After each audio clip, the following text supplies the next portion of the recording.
आपको पता है कि जैसे ही चेक बाउंस हो जाता है तो चेक बाउंस होने के बाद न्यायालय में चेक बाउंस का केस कर दिया जाता है।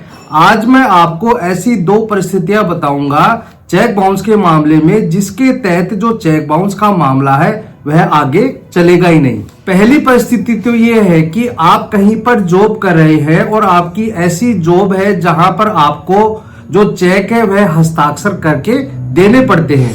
इसके बाद आप वहां से जॉब छोड़ देते हैं या रिटायर हो जाते हैं या किसी कारण से जॉब छूट जाती है। आगे यह होता है कि जब आप किसी कंपनी में काम करते थे और आपके द्वारा कोई चेक साइन किया हुआ था और वह चेक बाउंस हो जाता है और आपके खिलाफ चेक बाउंस का केस कर दिया जाता है, तो ऐसी स्थिति में आप क्या करोगे और कानून क्या कहता है।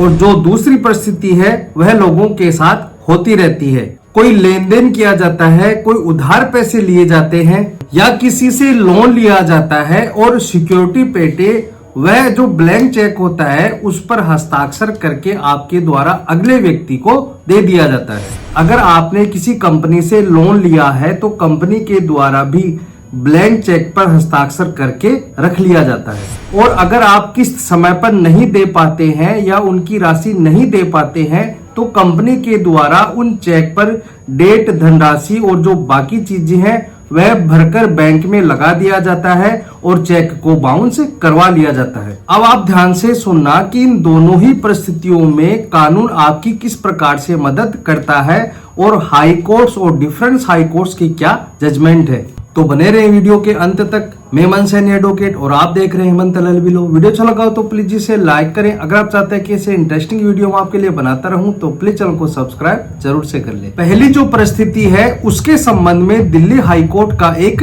जजमेंट है, Manmohan Pathak versus Cisco System Capital India Private Limited. इस केस में भी यही होता है कि कोई व्यक्ति कंपनी में काम करता है, उसके द्वारा चेकों को साइन करके दे दिया जाता है जब वह जॉब करता था, लेकिन वह जॉब को छोड़ देता है। लेकिन जो चेक साइन किए हुए थे उन चेकों को बाउंस करवा लिया जाता है और उसके खिलाफ 138 NI एक्ट के तहत न्यायालय में चेक बाउंस का केस कर दिया जाता है। उस व्यक्ति को सम्मन जारी किए जाते हैं, लेकिन दिल्ली हाई कोर्ट के द्वारा जो सम्मन का आदेश था उस आदेश को खारिज कर दिया जाता है और दिल्ली हाई कोर्ट के द्वारा यह कहते हुए खारिज किया जाता है कि जो व्यक्ति जिसके खिलाफ सम्मन जारी किए गए थे वह उस कंपनी के मामलों से उस समय जुड़ा हुआ नहीं था।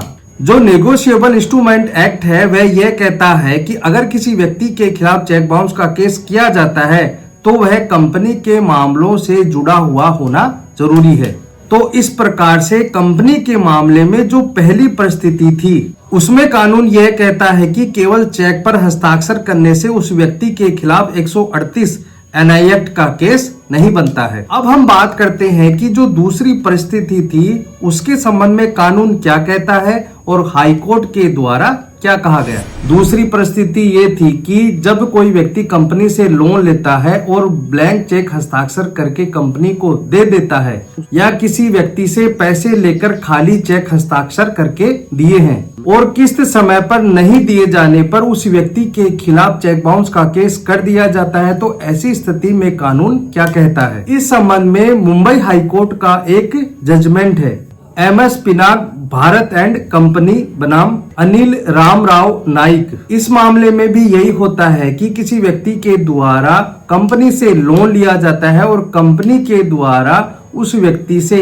MOU हस्ताक्षर करवा लिए जाते हैं और बदले में 2 चेक यानी ब्लैंक चेक ले लिए जाते हैं। इसके बाद यदि वह व्यक्ति इंस्टॉलमेंट देने में असफल हो जाता है तो कंपनी के द्वारा उन चेकों में राशि भरकर, डेट भरकर और जो बाकी बातें हैं वह भरकर बैंक में लगा दिया जाता है और चेक बाउंस हो जाता है और उस व्यक्ति के खिलाफ चेक बाउंस का केस कर दिया जाता है। इस मामले में कंपनी के द्वारा उस व्यक्ति के खिलाफ दीवानी मामला भी न्यायालय में कर दिया जाता है। मजिस्ट्रेट के द्वारा इस मामले में अभियुक्त व्यक्ति को बरी कर दिया जाता है और यह कहा जाता है कि पहली बात तो दीवानी का मामला चल रहा था और दूसरी बात यह है कि जब चेक को भरा गया तो अभियुक्त व्यक्ति की सहमति नहीं ली गई, उससे बिना पूछे ही तारीख, डेट, रुपए और उसका नाम लिख दिया जाता है।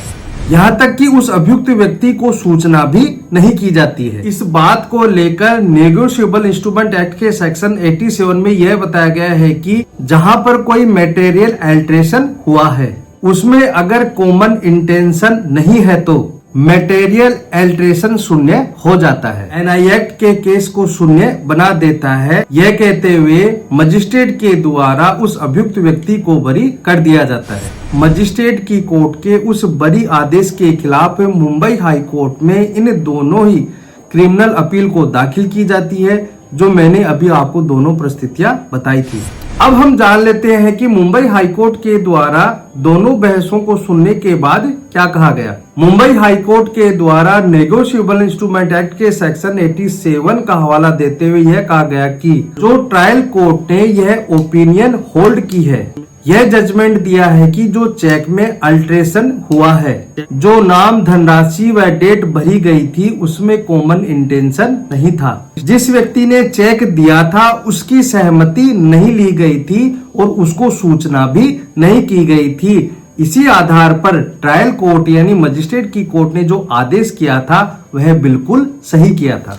ऐसी स्थिति में अभियुक्त व्यक्ति के खिलाफ 138 एनआई एक्ट का केस चलाने की अनुमति नहीं दी जा सकती है, जबकि चेक में बाकी डिटेल उसकी सहमति व जानकारी के बिना भरी गई है।